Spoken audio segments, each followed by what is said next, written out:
Assalamualaikum warahmatullahi wabarakatuh. Kembali lagi bersama saya Muhammad Al-Jahri sebagai host akan berbincang mengenai moderasi beragama yang diangkat dari makalah dari kelompok 1 yang berjudul konsep moderasi beragama sebagai upaya mencegah konflik keagamaan.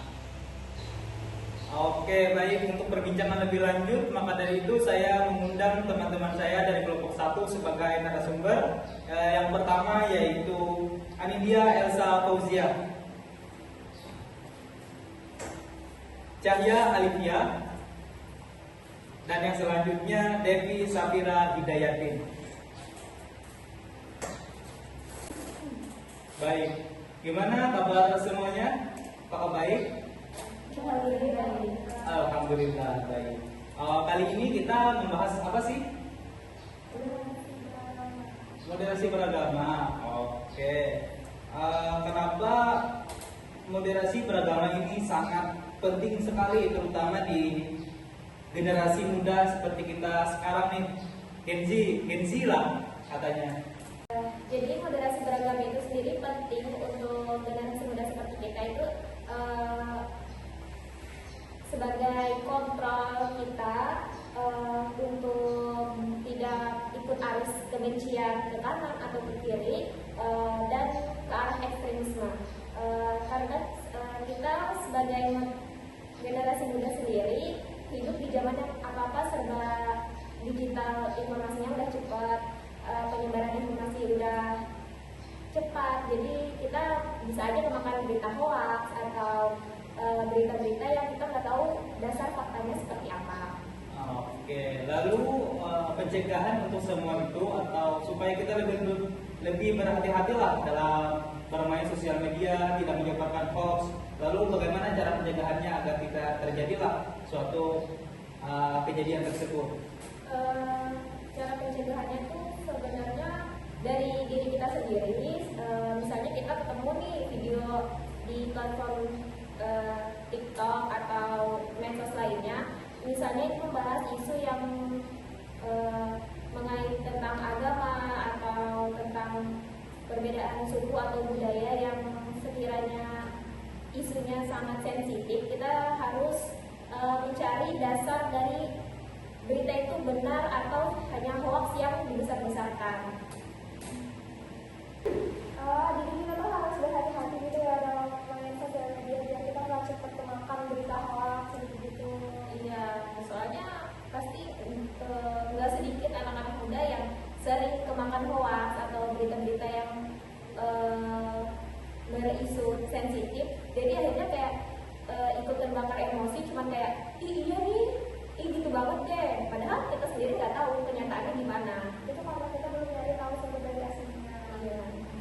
Dan itu pastinya kalau anak muda sekarang nih pasti ikut-ikutan atau istilahnya FOMO-an lah. Ya, FOMO-an lah. Kenapa sih konflik keagamaan bisa gampang muncul terutama di Indonesia, sedangkan Indonesia ini kan sudah dikenal dengan negara yang toleran? Kalau menurut aku sih konflik agama itu sering muncul di Indonesia itu bukan karena perbedaan agamanya atau perbedaan keyakinan atau perbedaan ajaran agama itu sendiri, tapi lebih ke manusianya. Kadang kita itu cuma kayak dikasih tahu nih sama teman, itu tuh loh kayak gini, orang agama itu tuh kayak gini, bilang kayak gini, padahal nyatanya kita nggak tahu dasarnya seperti apa. Lagi-lagi kita kemakan hoax, lagi-lagi kita ikut FOMO-FOMOan. Jadi yang salah itu sebenarnya bukan di agamanya, tapi di manusianya. Jadi masing-masing orang itu punya prinsip, bukan prinsip sih, lebih ke kemauannya sendiri. Oke, mengenai moderasi beragama, sebenarnya pengaruh nyatanya itu terasa di mana sih dalam kehidupan masyarakat?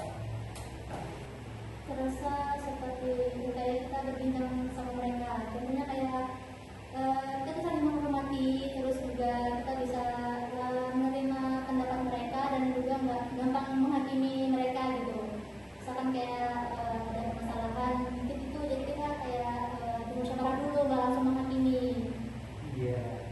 lalu kita terapkan di sekolah atau kampus, nerapin moderasi beragama biar siswa nggak gampang terhasut hal-hal ekstrim, itu bagaimana sih?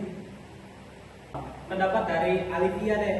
Kalau misalkan gue di kampus sama di sekolah tuh sebenarnya kan kita nggak diajarin cuma pelajaran aja kan, sebenarnya guru-guru atau dosen-dosen juga ngajarin kita caranya gimana sih supaya kita tidak jadi orang yang beradab. Jadi cara melatih moderasi beragama di pendidikan itu bisa dengan cara kita ngasih pelatihan ke gurunya, kayak biar nggak kaku juga, biar pas gurunya ngejelasin ke kita tuh gimana sih caranya belajar toleransi itu biar mereka tuh nggak kaku. Terus juga sering ngajakin kita diskusi, habis itu membiasakan kita saling menghargai lah kita satu sama lain. Oke, baik. Masukin moderasi ke kurikulum, misalnya lah guru dikasih pelatihan biar nggak kaku lah pas ngajarin toleransi. Lalu dampak nyata moderasi beragama buat kehidupan sosial dan bangsa secara keseluruhan itu apa sih? Kalau misalkan dampak nyatanya itu kayak kira di lingkungan kita tuh konflik jadi berkurang gitu, terus tidak itu juga terlalu panas, tidak seperti solid gitu. Persatuan bangsa makin solid.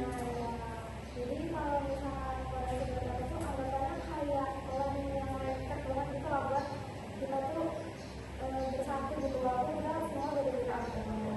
Oke. Anggapannya jadi pemersatu lah buat keberagamaan yang ada di bangsa kita.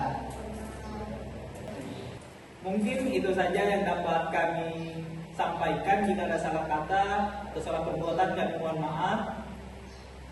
Akhir kata, wassalamualaikum warahmatullahi wabarakatuh.